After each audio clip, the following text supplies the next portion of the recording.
Pinasinayaan ni Pangulong Ferdinand R. Marcos Jr. ang pinakamalaking water reservoir project sa labas ng Luzon na tiyak na makakatulong sa maraming mga magsasaka. Si Alan Francisco sa report. 3, 2, 1, press!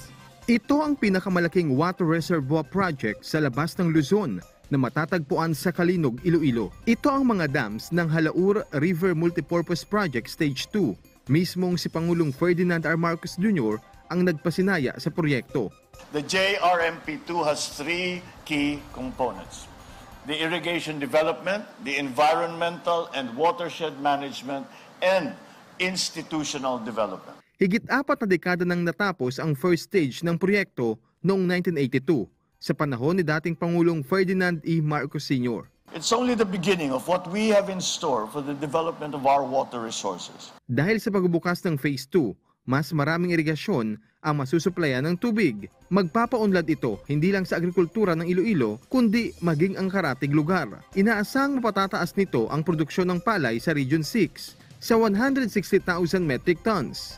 With all these, the JRMP2 truly deserves its label Katuwang sa Kauswagan or Partner in Progress. Sabi ng mga magsasakang sina Renato at Cyril, mas marami na silang maani dahil masasagana na sa tubig ang kanilang mga pananim. Maraming salamat sa project na gawin nila yung irrigation para makatuloy-tuloy yung pananim namin. Nagpapasalamat kami kay Pangulong Marcos at sa gobyerno dahil natuloy ng Halaur River project nito at malaki nang magtutulong sa mga magsasaka.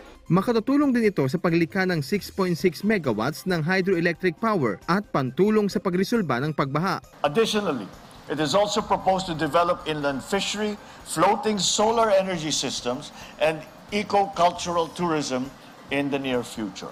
Sa datos nitong June 2024, may overall accomplishment rate na 75.51% ang tatlong dams, habang nasa 49.05 kilometers na ang mga natapos na kanal.